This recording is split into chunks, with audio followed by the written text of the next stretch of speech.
Good afternoon. It's Wednesday, the 25th of May 2016. Just after 1 o'clock, welcome to UK Column News. I'm joined in the studio today by Vanessa Bailey. Welcome. Thanks, Mike. And also via Skype by Alex Thompson. We will get straight into it because Vanessa, the fire service, or particularly the London fire service, has been on our minds recently. It seems that Theresa May has decided that the fire service needs reform. I'm not quite sure that it was for the reasons that perhaps we think that the fire service needs reform, but she was speaking at Reform, the organisation, yesterday, and she was saying that really, you know, she's done the job on the police and it's now the turn of the fire service. This is what she said: over the course of this Parliament, I intend to deliver a programme of reform in the fire and rescue service that is radical and ambitious, and is as radical and ambitious as I've delivered in policing since 2010. So what's she talking about? Introducing a rigorous and independent inspection regime, challenging services to transform the diversity of a firefighter workforce that is currently 96% white and 95% male. So she's going to sort that out. She's going to publish comparative procurement data from every fire and rescue authority in England to see how much they're spending. And she's going to legislate to give police and crime commissioners the ability to take on responsibility for fire and rescue services. So this is further merger and blurring the lines of between the various services. Alex, I know I'm dropping this on you a little bit. Do you have any thoughts on this? Well, she's saying she wants to be radical and ambitious. I suppose the safest thing to point out, not being genned up on this particular thing, is that whenever a frontbencher in politics now says they want to be radical and ambitious, they're talking about wrecking. And of course, she's a cabinet colleague of Eric Pickles, who calls himself the unlikely revolutionary, and many others in the front rank of politics now. Although I'm probably by natural inclination right of centre, I wouldn't say that I could ever vote for a Conservative Party candidate now, because they're just cultural Marxists and they seem to be getting away with it simply because they call themselves the Conservative Party. Absolutely. Well, speaking of wrecking things, one of the other things that they're wrecking systematically is the country, and particularly through the devolution agenda. And here we have a new report from the House of Lords Select Committee on the Constitution. And they're talking about the impact of devolution on the Union. So this is really a State of the Union document. They're saying that future proposals for devolution should always be published alongside a detailed devolution impact assessment. And really what they're saying here is that the devolution, well, they're couching it in the type of language which suggests that the Union is threatened kind of by accident, through incompetence or through lack of forethought. In fact, it's probably quite the opposite. So Lord Lang said, we must stop taking the Union for granted. Since 1999, devolution has been largely demand-led and piecemeal. The committee saw no evidence of strategic thinking about its cumulative impact on the Union as a whole. The government does not seem to recognise the pressures being placed on the United Kingdom by the ad hoc reactive manner in which devolution has taken place and continues to take place. It's now time to focus more on the Union. But Alex, anybody that's watched Yes Minister or Yes Prime Minister knows this is exactly how things get done. Well, yes, a fumble and a fudge, and in the end we have a fait accompli, the phrase I used last week with regard to Islamic State. That is very much how things are done. And if you're watching in England and thinking, well, this devolution isn't going to affect me, think again, because Manchester is already being set up to be the capital of the north of England. And a friend in Lancashire told me that almost every time he goes there, he can see more evidence of it being polished up to be the new really seat of power in the north of England, so that London can wash its hands of everything north of the Humber or the Mersey. And the same is happening down your way, with Exeter being set up to be the capital of a new statelet they're going to call Heart of the Southwest, Devon and Somerset. So no, this is going ahead. Absolutely. I mean, what do you think? When do you think the penny's going to drop that Westminster, in the not too distant future, will cease to exist as a parliament? The penny's dropped at MP level a long time ago, because Ken Clarke is on record. It's being tweeted around at the moment. He said it openly. I look forward to the day when Westminster is no more than a council chamber within Europe. So the elite know it jolly well and have done for a long time. When I was at Cambridge in the mid-90s, the politically minded ones, the hacks among the students, were saying, well, I've got to get to the EU because we're only going to have regional assemblies below that within a few years. So the voting masses, or especially the non-voting masses below them socially, I don't know. I think they might not even wake up to it until the point where they realise that writing to their MP does no good, that they actually have to deal with some regional bureaucrat. Yes. Okay, let's move on now. You wanted to highlight this. Supreme Court finds in favour of PJS. Tell us a bit about this. So there was a case. This is obviously to do with these injunctions over celebrities and so on. Just give us a bit more on this. Well, yes, without getting us into trouble legally ourselves, this is a celebrity couple who claimed that the coverage of their threesome would actually cause a problem for their children growing up and being stigmatized by the news that their parents were sexually perverted in various ways. So we've never had a right to privacy in common law, and this is something the Continentals like to berate us for, as if it's some supreme virtue. Perhaps Vanessa can talk about what it does in practice when the French have said you have such a right to privacy that you have to basically ask people's permission to put their photos in the paper, or they can sue you. That's the way we're going. So the Supreme Court is going the wrong way.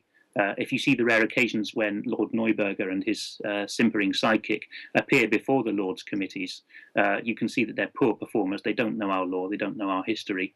And so, of course, they're going to be inclined to think, well, yes, let's invent a greater role for ourselves and do some landmark rulings like the US Supreme Court does, to re-entrench our new position. They've only been there since 2009, the Supreme Court, replacing the law lords.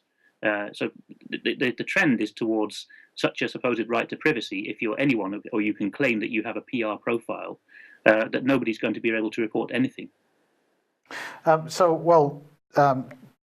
the internet made an ass of the law, as the judge suggests? Well, it has, because anyone watching this in England and Wales, which is the jurisdiction on which the superinjunction has been slapped, can order a Scottish edition or an Irish edition or a US edition of a newspaper and find it there. Or you can find people writing comments, apart from the newspapers which have closed comments for legal purposes, under the articles which don't name the people, and the comments tell you who the people are. Yeah. Yes, well, staying with celebrity, you wanted to highlight this one. Obviously, probably many people will be unsurprised by this. Certainly Ben Fellows was talking about this problem within the media establishment in the UK and the BBC in particular. But Elijah Wood has absolutely called it in Hollywood. He probably hasn't done his career a lot of good here, but nonetheless, it's good to see somebody making this public.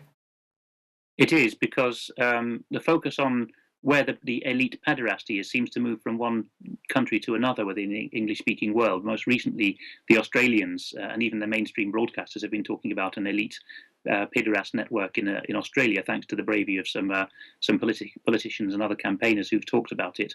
Then before that, we had the Westminster scandal, but let's not forget the entertainment industry is very much a centre of this. And in that Elijah Wood article, which is an American description of the Sunday Times original, which itself is behind a paywall, if you read the American summary there, you will see that the child actor from the Brat Pack, Corey, I forget his surname, but he was the other Corey besides Corey Haim, from all the 1980s films. That guy ended up killing himself. Well, it's not described that way openly. It's described as he drank himself to death or something. But because of the pressure, he talked openly about having been molested in the 80s and 90s. Yes. Okay. Moving on. Mortgages. The government has decided that it's a really good idea if homeowners should be able to switch mortgage providers within a 7-day period. So this makes switching really easy. Now, of course, we've seen switching in the energy markets. We've seen switching in other utilities. Now we're seeing mortgages being marketed to people really as a utility more than anything else. So we can switch. Well, we can already switch bank accounts, of course. Now we're going to switch mortgages. Of course, probably the reason that this is really easy to do, Alex, is that mortgages are more and more securitized. So they're sold on already. They're held by third parties in funds in the markets. and therefore all you're really doing when you switch your mortgage provider is switching the agent which collects the payment on behalf of the exchange traded fund, for example. So this is all part of the mortgage scam. It's not something which most people understand. And of course, I'll just remind everybody that if you haven't seen the interview that we did, we broadcast on Monday's lunchtime slot with Anthony Carlin, please do have a look at that, because frankly, if you watch that, it's an hour and a half or so. If you watch that interview, you will understand exactly what the situation is with mortgages, how they're sold on, and how banks are misleading people as to what they're receiving in the first place. So, Alex, at what point do we deal with this mortgage situation, and particularly the right of mortgage companies to come and take people's properties when they're in fact not the company that you have a contract with in the first place? That's many faceted, but I think it has to be an awareness raising issue. Anthony Carlin, who's from Northern Ireland, frankly admits in that fantastic interview that his awareness and training came from the Republic of Ireland, Ben Gilroy and figures around him. And they have battle buses going around Ireland telling people, don't kill yourself, don't accept eviction, read up on the law. And the Irish have always been brave in this regard, and they're starting to storm courtrooms with cameras and insist that sheriffs and judges and anyone else, juries involved, do their jobs properly. It's going to be an awareness raising, because as Anthony Carlin proves, you can arrest a judge for siding with corrupt companies. You can tackle Parliament for permitting money laundering of mortgages through special purpose vehicles.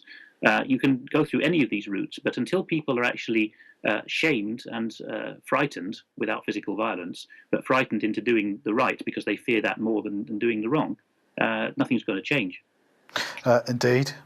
Now, this morning I had a phone call with someone who was describing a meeting. I'm not going to say too much about it, in which some of the leadership of the Vote Leave campaign was really pretty much put in their place, shall we say, because they're not really running that campaign in any sensible way. Now, you highlighted this tweet from the Daily Mail saying the Brexit side, if the Brexit side does lose, much of the blame will lie with Boris. And of course, that is correct. That's something that we said right from the very beginning, that Boris was in there in order to undermine the Leave campaign. But it seems there's a broader awareness that that might be the case. Very much broader, because even if a loudmouth controversialist like Katie Hopkins can spot it, surely Boris Johnson's fellow Etonians and Oxonians in the cabinet can spot it. Absolutely.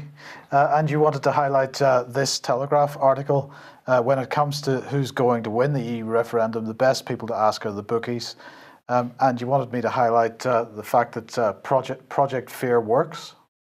Yes, anyone not familiar with the 2014 Scottish independence referendum war, really, IndieRef is the main term used for it, and all the claims that were made.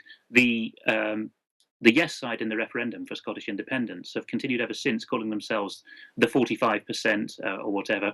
And one of the main points is that we was robbed by Project Fear, nasty Westminster, put the frighteners on us. Well, take that or leave it. People watching the UK column are actually quite evenly split, I think, on the question of Scottish independence in principle. I'm very much against it, of course.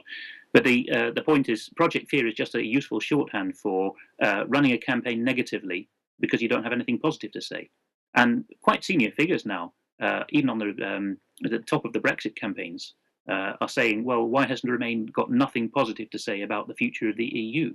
Why have they only been bashing Brexit's figures, or raising the spectre of chaos and pandemonium if the UK comes out? That's been raised by question time audiences and got big rounds of applause.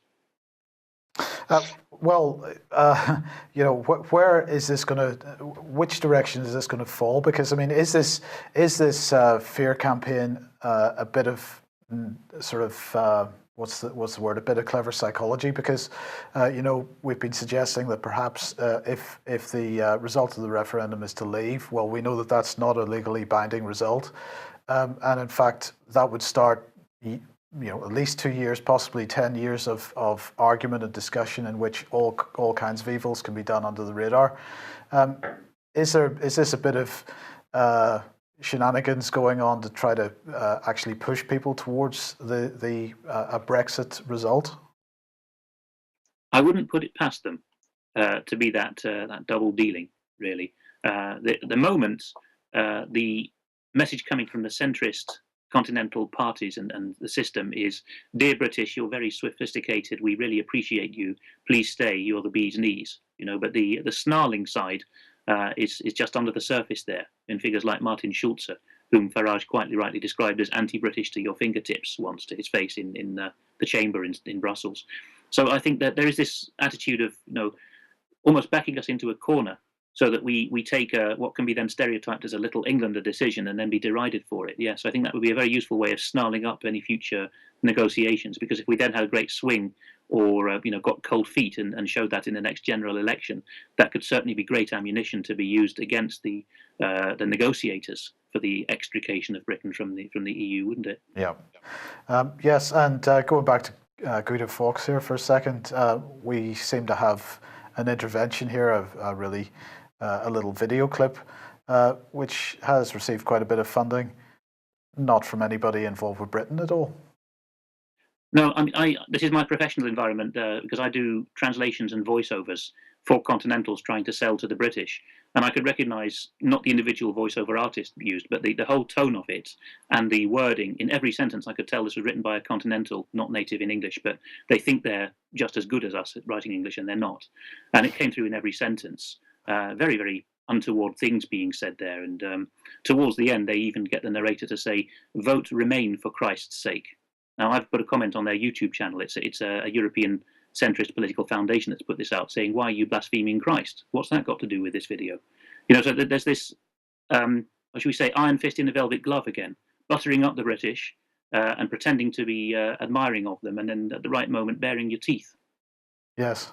Okay, which leads us into the book spot, Alex, because the book for this week is The Tragedy of the Euro. Yeah, it's very cheap, especially as a Kindle book. Philip Bagus, Bagus, a Spaniard, I think, or at least his teaching position is in Madrid. And he's writing from an Austrian economics perspective. That's not everyone's cup of tea, including perhaps not yours, Mike, but we'll see what we can talk about there. But the main thing is The Tragedy of the Euro is obviously a strong book title. It's packed with detail on why it is that the Germans and the other Germanic nations have suddenly wanted to rein in the Eurozone and impose this so-called fiscal discipline. It's not for nothing. It's not just empire building from Frankfurt. As Bagus argues, the southern European countries with their irresponsible fiscal attitudes actually did have a big say in how the European Central Bank ran the euro for the first few years. And this really did lead to policies favourable to disaster when they're tied together with much more tightly run economies like Germany, the Netherlands and Austria. So read it for an example of, or more than an example, in-depth information on how the euro is not going to work. Okay, good. Right, now we move on to Ukraine and the Middle East, and maybe Vanessa will get a chance to say something in a second. But we're going to start off with Mikhail Saakashvili. I have to say, Alex, he's looking like he's putting on quite a bit of weight since he moved to Ukraine. I've never seen him looking that fat in his Georgian days. Nowhere near that. I mean, he still does his sort of action man stuff, bounding around the city as he used to do in Georgia, doing on-the-spot guidance in the old communist style. This is absolutely unacceptable. You will fix this tomorrow. I'll have your guts for garters. Yeah, so despite all this, street politics, he's piling on the pounds, all right. Yes. Yes, certainly. He must be living it up there. So he's been there for a year, and he's been speaking to The Guardian, and The Guardian saying that when he was appointed a year ago, he constantly mentioned Vladimir Putin. They're saying reforms in post-revolution Ukraine and attempts to reform Russophone Odessa were all part of a grand plan to stick two fingers up to the Kremlin. Well, that hasn't really worked because Saakashvili is now complaining bitterly that progress is not being made. He is absolutely in there as a change agent, and he wants to see massive reforms within the Ukraine. He's saying that the crunch time is now approached to determine whether Poroshenko is part of the problem or part of the solution. and he held a press conference last month, in which he gave Poroshenko a hard time for not fulfilling a single promise made since he took office after the 2014 revolution. He said, for a long time, Poroshenko has been very flexible. If you were a reformer, he spoke reform language. If you were someone old-fashioned, he said, "Okay, we can find a way to deal with you." Now he's brought in a government which has not got any vision of reforms at all. And the article ends up by saying that critics say Saakashvili's recent foray into the national arena is born out of his outsized ambition and a desire one day to become prime minister of the country. Instead of focusing on improving Odessa, they say, he has taken to criticising the government and taking an anti-corruption roadshow around the country. Saakashvili and anti-corruption, this is a bit like Cameron and anti-corruption. It's ridiculous. But anyway, it goes on to say he's expected to set up a political party of his own, though the lack of early elections have stymied this for now. And he ended up by saying, you cannot create something beautiful in this ugly environment, an oasis in the desert. I hope Poroshenko understands the importance that you can't do it a halfway. Half-made reforms mean they get discredited. You get the thing we have always had in the post-Soviet space, where people think reforms are impossible, so then nothing gets done. Is this just pure ambition in his part, do you think, Alex, or is he still being driven by Soros? Soros is driving him without a shadow of a doubt. I recognise all the things he's saying there, which he said when he was president of Georgia, and I know the original Soros lines to take, which were fed to him. And this is the same stuff. You know, when Soros is directing Saakashvili here to criticise the president and the government that appointed him as a foreigner to govern one of its provinces for them, an economically crucial province through which all the exports go. I mean, that's the height of insubordination and cheek, isn't it? Or, well, on a national scale, that's insurrection, basically. It's more desperation than ambition. Saakashvili does think he was born to greatness, but on the other hand, he can't just go home to Georgia and live a quiet life, because there's an arrest warrant out for him in Georgia. Oh, I didn't know that. Tell us more. Yes, one of the first things that happened when the Georgian government changed its policy, or the new Georgian government was elected some years ago, is that they actually wanted to appease the Russians to some extent, and the Russians have always wanted to see Saakashvili in front of some international tribunal, rather, for the South Ossetia war. So no, he can't go anywhere else. The only place he could keep his family together before the appointment in Odessa was New York. His wife is Dutch. She comes from just down the road from my wife, actually. Right, okay, very good. Okay, ISIL. Is this ISIL, ISIS, Daesh, Dosh? Do we know whichever brand name we well? This is the global coalition, and of course this is mainly a Foreign Office initiative. The coalition has degraded ISIL capacity. Vanessa, ISIL now has lost about 35% of the territory it once controlled. I'm afraid I have to add a little bit to that. So we offer it protection in the areas it now occupies, and that's pretty much what's going on, isn't it? Well, pretty much, yes. I mean, that's an extraordinary claim from the so-called coalition. I mean, if ISIL has indeed lost 35% of its territory, it's thanks to the Syrian Arab Army and allies, as opposed to the coalition that we know bombed it for over a year with in fact, extreme expansion of ISIS as opposed to diminishment of their power. Well, if you've got any questions about this, you can ask the Foreign Office yourself straight after this news programme, because at 2 p.m. today, you can have a Twitter Q&A with Sir Simon MacDonald. And the hashtag for that is AskFCO. Well, what kind of questions might we ask? Please, can we ask our UK Foreign Office precisely why they're funding first responders that are actually Al-Qaeda under the brand name of the White Helmets, which have been thoroughly discredited in various UK column programmes. Please ask the UK Foreign Office why we're funding them with taxpayers' money to the tune of 19 million so far, with further investments promised. Perhaps we might like to ask them why they were having photo calls with the London Fire Brigade. Indeed. Why did they send a known operative with extremist connections, as stated by the US State Department, for photo calls with the London Fire Brigade?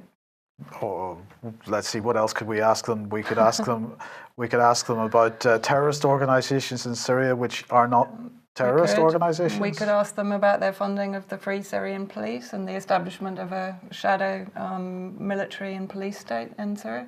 So, there's just a few suggestions there. Let's get tweeting later on. Yeah. Okay.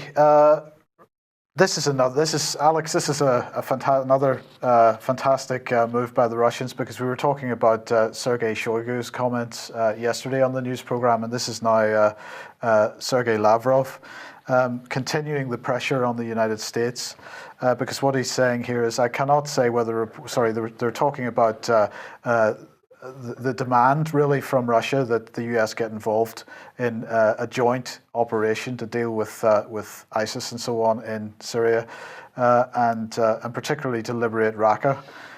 And Lavrov saying, I cannot say whether reports that such actions have started. So this is the coordination efforts and the efforts of the Kurdish forces to liberate Raqqa. But we're ready for coordination, and I can confirm that they are ready to allow the US to get involved in this operation, but they're really making the point that the US doesn't want to. He said Raqqa is one of the aims of the anti-terrorist coalition, just like Iraq's Mosul. We're confident that these cities could have been liberated more effectively and faster if our military officials would have started coordinating their actions much earlier. So they're absolutely keeping the pressure on the US government, and the US government, I think, don't seem to like it too much. It's masterful Russian diplomacy there, isn't it? Because as we covered a week or two ago, Lavrov was pointing out that safe zones were being created for Al-Nusra Front. As Vanessa said, that's basically Al-Qaeda's franchise in the area, so that the US was insisting to the Russians as a kind of prerequisite for negotiations, don't bomb within that box of coordinates because our friends are there, the cuddly opposition, yeah, Al-Nusra. And Lavrov said this is a non-starter. And he's let that simmer for a couple of weeks. And now, instead of saying, we're ready to cooperate with you sometime on bombing Raqqa or liberating Raqqa, and instead of sending his guy in New York, Vitaly Churkin, to talk to Samantha Power about it, no, what he said is, let's put a point to this. How about we liberate Raqqa at 6 o'clock on Friday? This is just an idiomatic way of putting it. It's not really what's going to happen. And of course, the US is going to have to give, to use a dating analogy, it's going to have to say, sorry, I'm washing my hair. And if they keep on doing this, 3 or 4 times, then it's going to become painfully obvious to a lot of people, including in the United States, where it matters because they're the voters who can chuck the guys out, that there is no intention of liberating Raqqa. Yeah. Vanessa, do the Syrians understand what Russia is up to here? Oh, yes, I think so. I mean, Syria is perfectly aware of the ally that they have in Russia. And what we also, when we look at the situation in Raqqa and the US support of the SDF, the Syrian Democratic Forces, which are fundamentally the YPG, the Kurdish forces, to the northeast of Syria. And then you have Russia, if you like, supporting the Afrin Kurds to the northwest of Syria. There's a very clear sort of demarcation, and as you say, very clever diplomatic, political and military juggling and chess playing by Russia. They're always one move ahead of the United States, which is infuriating the United States. Yes, well, it is. It is. And good. Right, now we're going to move on to aid, because it's a related topic, but this was tweeted out earlier by Inspector Gadget. Let me get this right. Britain tops foreign aid spending list with all they've said about how we can't fund our own essential services. So perhaps we can explain why this is the case. Now, this is the article that perhaps is being referred to here. This is Britain's aid budget has risen 144% in a decade. And it says, the Telegraph article saying, Britain is the only major developed economy in the world to significantly increase spending on foreign aid. The UK aid budget risen 144% in a decade. And this is ahead of the G7 meeting in Japan. David Cameron is going to be there, and so they have released a progress report.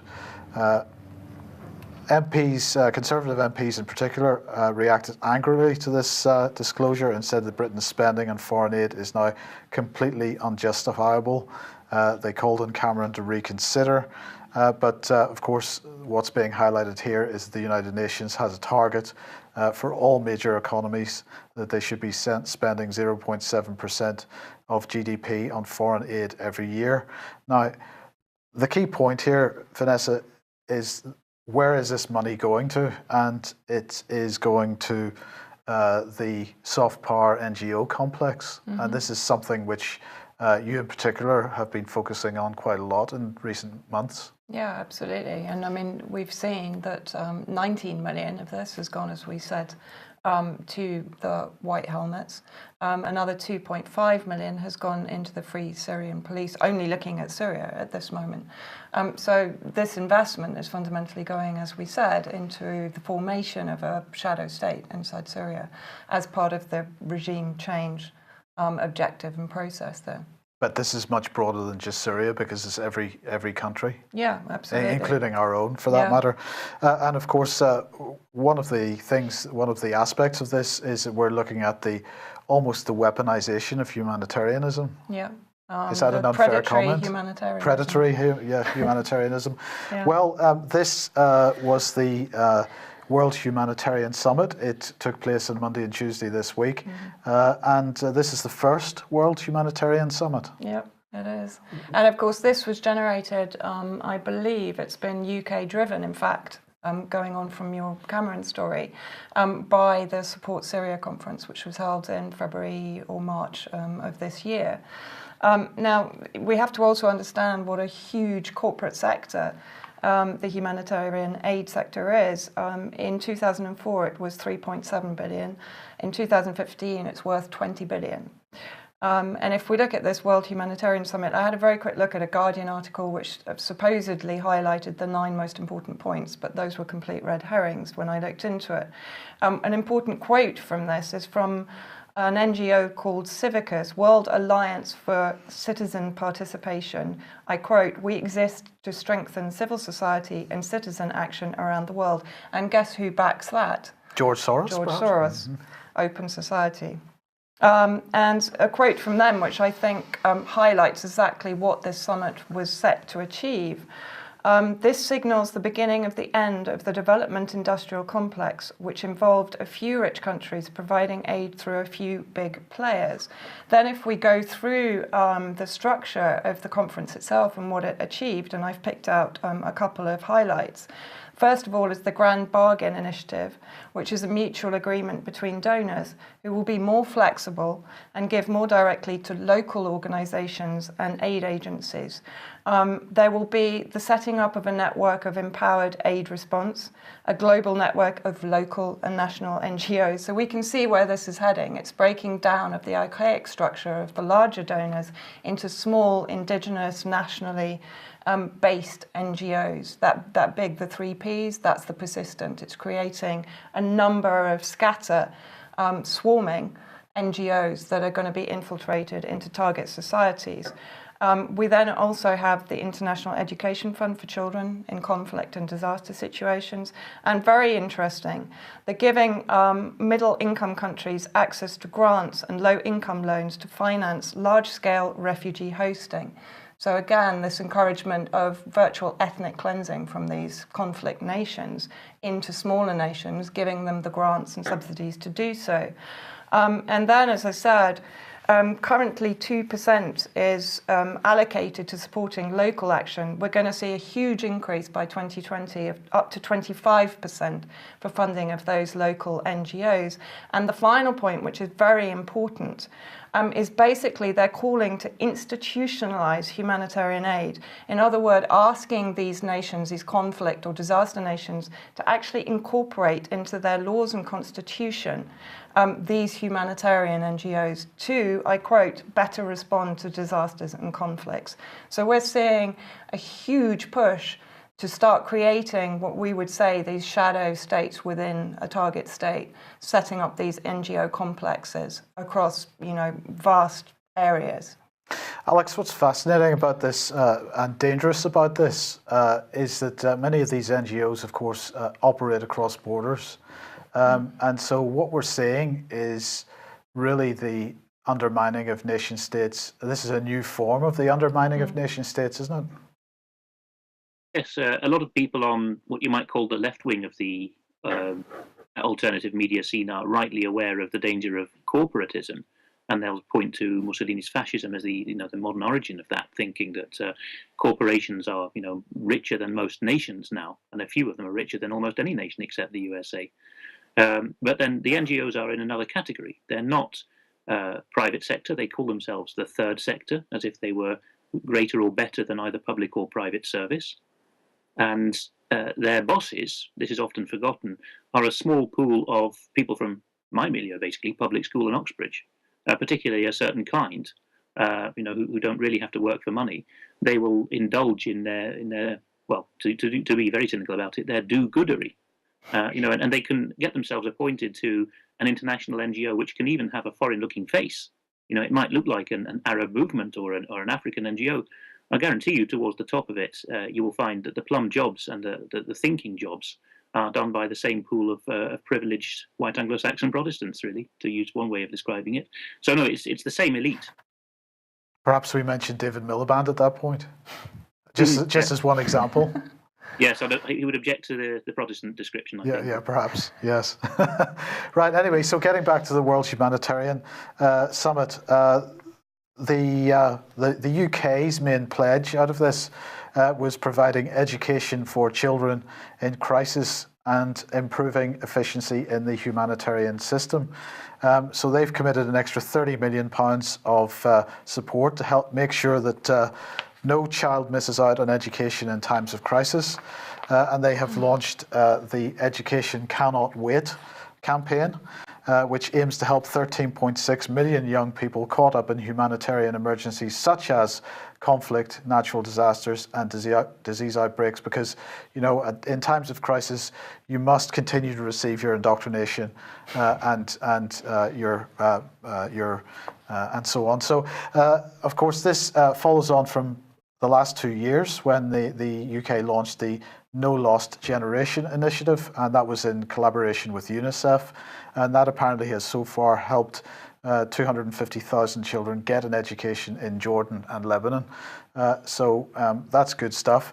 Justine Greening, here she is. She said this: as a global community, it's time to recognise we need a new approach to preventing and responding to crisis. That's in everyone's interests, most of all those caught up in crisis, and this summit has provided us with a compelling agenda for change. And change, it's all about change, Vanessa. Yeah. And a very quick point here as well, of course, it's completely ignored that the Syrian government has maintained free education throughout 5 years of a US-NATO war of aggression being waged against them. Yeah. Okay, now look, we're going to have to move quite quickly through this particular one because Egypt, of course, has lost an aircraft. We don't know where it's gone. It's supposed to have crashed into the Mediterranean, but we're not quite sure. But perhaps this gives some insight as to why that might have happened. Well, yeah, I mean, the very interesting point that came up this morning is the fact that the day of the Egypt Air crash, Moscow actually honoured an agreement to loan Egypt $25 billion to build its first nuclear power plant in Dabar, which is to the west of Alexandria. So, it's speculation that it's coincidence that this happened, that the crash happened as Russia was about to allocate money to Egypt to build the nuclear plant, which has actually been in the pipeline for some time, but has not been able, they've not had the funds to do it. And this is only the latest in a number of investments. So China obviously has been investing, France has been investing in Egypt, even Saudi has been investing in Egypt. But no sooner does this aircraft crash than we're getting stories about worries about worsening security and how the Americans need to come in and solve the problem. And how they must lift all embargoes on supplying military aid and weapon aid to Egypt, unsurprisingly. Alex, do you think Western powers would be so cynical as to use an air disaster to drive this type of agenda? It doesn't take a great deal of conscious, deliberate cynicism, Mike. I mean, Western powers, and by which I assume you mean the people who sit in government ministries and the NGOs who advise them, are so out of touch with reality now that they don't actually have to have a consciously evil or twisted agenda.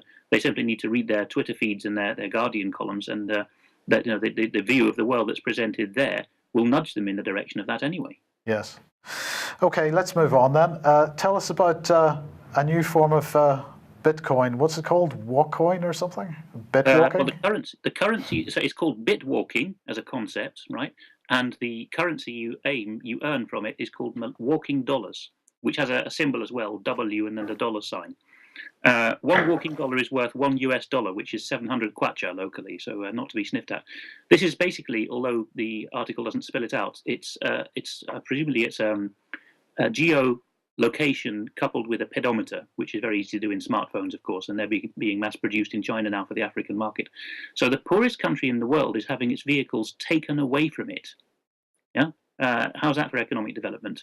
Because now Milawians who earn, basically $1 a day are being told, well, you can easily earn $2 if you ditch the bike and, walk several miles to your destination. How much longer it takes you and how much more exhausted you are doesn't really matter, because then that's clocked up a dollar for you, which you can spend in the shops. Which they probably will spend on the food that they need in order to walk to generate the dollar. It's wacky stuff. And I noticed that Chinese news agencies have been pumping it out. So, don't let anyone think that the UK column is blindly pro-Russia or China. I can see that there's a lot of cynicism going on there. Yes. Right. Well, we've been talking about pensions quite a lot over the last number of months. And really, the point about pensions is that we aren't going to get any. And particularly anybody in their mid-40s or younger, I think. So this is now the World Economic Forum recognizing that fact with this report, saying millennials are claiming that, or at least they're recognizing that we expect to keep working until the day we die. This is really a sort of demographics type article. You can look at various statistics about how millennials think that their lives are going to pan out. But certainly the long game is how it's being described, and they're recognizing that they're going to work well into old age. Not really much chance of retiring. I think we understand why. And the other sort of related aspect to this is this report in Bloomberg about how in the United States more and more young adults are living with parents rather than getting a relationship and moving in with their girlfriend, boyfriend, or whatever it is that they're into. So this is a sad reflection on the state of economic reality these days. The situation's not going to get any better in a hurry. But in the meantime, Alex, what's been going on in Paris? Yeah, the Paris riots here shouldn't be confused with the Calais riots with migrants, which is really getting hairy at the moment and not being reported either. A lot of people are confusing the two in social media. This footage, which a lot of people have seen of Kevin the policeman being attacked and bravely standing up to the guys, is from the Paris riots, and it follows on from what I covered last time about the general strike of transport workers. But if you watch the YouTube videos on Paris riots and make sure that the date is right and that it's that footage of that police car being attacked, what you just saw, there was, it's not an improvised flamethrower as far as I can see. It looks like a professional one. And in the very first second of the clip, another hoodie emerges from left field and with a single well-placed kick stoves in the entire driver's window of that presumably reinforced glass of that police car. So these guys, I do not think, are cheesed off bus drivers. I think something else is going on there. Agile provocateur, perhaps? Well, not for nothing is it a French term, is it? Indeed. Okay. And the final main subject of today then is Austria. What's been going on with their elections? Norbert Hofer was the Freedom Party of Austria FPÖ candidate in the second round, which is in the continental model is a playoff between the two leading candidates from the first round. And the one who won was Alexander von der Bellen, who is basically of Russian Estonian descent. The name is Dutch, but he's not Dutch except by ancestry. And von der Bellen's from the Green Party. And what happened was in the first round, I think you have a graphic for that. Yes, we can find that. There's the ballot paper first. Yes. There's the 6 of them, and this is just to give you an impression of how polite the Austrians are. In Austria, you don't vote for Irmgard Gris or Norbert Hofer. You vote for Dr. Irmgard Gris and engineer Norbert Hofer. So it's shows you something about the polarization of Austrian society. They're very much middle of the road people and civil. So those were the first candidates in the first round. And you just showed, yes, there we are. This is the first round broken down by local district. The thicker lines that you can see there are the 9 provinces and within them the individual districts. Hofer of the Freedom Party of Austria, and we're told he's extreme right, got overwhelming votes, but geographically. But of course, the population is concentrated in Vienna, there in the northeast of the country, which is the green blob of much more internationalist-thinking people. And right down in the south of Carinthia, you see a bit of socialism. And then the black, counterintuitively, is actually the mainstream Conservative Party, as it is in Germany. That's their colour. So that was the first round when there were 6 candidates. And the third most popular candidate, as the bar chart shows, was actually not even a mainstream candidate, but an independent lady. So you can see that the polarisation is massive, that the red and black, the equivalent of Labour and Tory, are in 4th and 5th position. Now, that was the first round, but of course only 2 can go through. And the most popular among the not Freedom Party of Austria candidates was von der Beylen. So it was a straight runoff between those 2. And yes, we're going on to the last graphic there. So here we have the second round.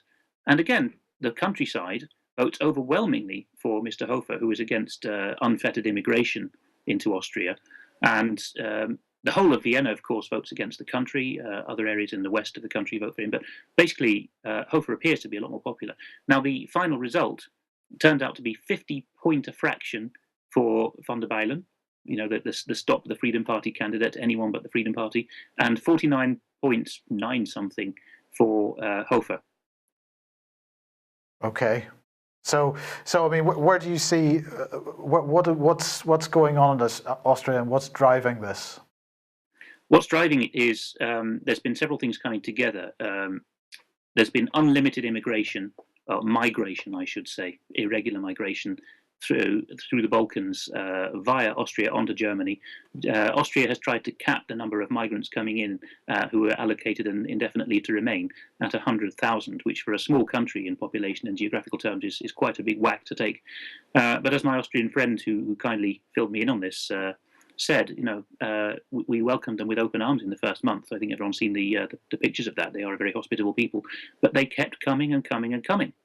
And besides, well, my friend didn't say this, but we know this, and Vanessa will confirm it. They're not poor Syrians coming in, are they? They're from they're everywhere, and they're quite wealthy. Well, in people. fact, probably only 20% Syrians, and many Kosovans actually returning. So the Austrians realised last autumn they were being abused. Basically, they were being told, "Welcome these poor Syrians," and then they took one look at the guys who were coming in and putting children in swimming pools, and they were neither poor nor Syrian. Zeitung has covered a lot of this, a regional paper in Austria. So that was one factor. More interestingly, behind that, the Freedom Party of Austria, which is not extreme right by any means, it was historically the anti-Catholic party, nothing more than that, or the non-Catholic party, I should say. They swelled in some regions, particularly the southern region of Carinthia, which borders Italy and Slovenia. And in that region, the party, with its charismatic leader who's now died, Jörg Haider, actually ran the province, and they started lending irresponsibly to the Balkans. They set up a bank called Hypo Alpe Adria, which means it's a shorthand for providing mortgages from the Alps to the Adriatic, which put a lot of ill-thought-out loans into the Balkans. The mortgages then collapsed, and the whole province of Carinthia went bust. You hear about counties in the United States, in California, for example, going bust. That's actually happened to a region of Austria. So there's been financial collapse on top of it all. So just as a final point, then, what's the future for Austria here, and is this are we going to see this same kind of scenario spreading out through Europe? I think we are. I mean, that last map you showed shows that the countryside and the cities are pulling away from each other. Just put that back on screen a moment. The whole country wants Hofer, and the whole capital city, except one ward, doesn't want Hofer. It's 2 countries in one. And then you can go and ask, who are these voters in Vienna? What kind of Austrians or non-Austrians are they? I mean, I'm not disparaging their right to vote for who they want to, but the country's being pulled apart, much as we are, with London voting a completely different way from the rest of Britain now. Yes. And on a broader scale, I think the shorthand for all the things that I've seen is that Austria is really hitching loose from Germany, through which it's travelled through the 20th century, and going back to its central, even Eastern European roots. In the 19th century, Austria was the epicenter of an extremely successful and civilizational empire that covered Eastern Europe. And I think that's where the Austrians feel that they're being pulled towards.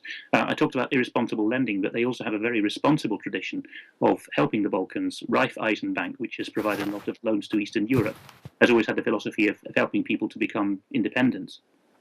So the Austrians, I think, are rediscovering a sense of, we're not just miniature Germany. They've always had this in their blood, really, a refusal to be rolled over like that. And I think they're becoming very cynical about unlimited immigration and about the financial matters that have been untoward in Austria. Okay, brilliant. Thank you very much, Alex. Thanks for joining us today. Thank you, Vanessa. Just before we go, how's the petition going? It's going great. Please can keep, you mean the don't give the Yes. Nobel Peace Prize to the Syria White Helmets. Yes, please keep signing it, because we've now outstripped the original give the Nobel Peace Prize to the White Helmets. And we're kind of roaring towards 1,500 signatories. So please keep signing, because it is making a statement. And please go and ask the Foreign Office the questions this afternoon on Twitter. In 10 minutes' time. Brilliant. Okay, thank you for joining us. Thank you for joining us, and we will be back at 1 o'clock tomorrow. David Scott joins us tomorrow. Slight change in schedule this week once again. And we hope to see you then at 1 o'clock, ukcolumn.org/live. Bye-bye.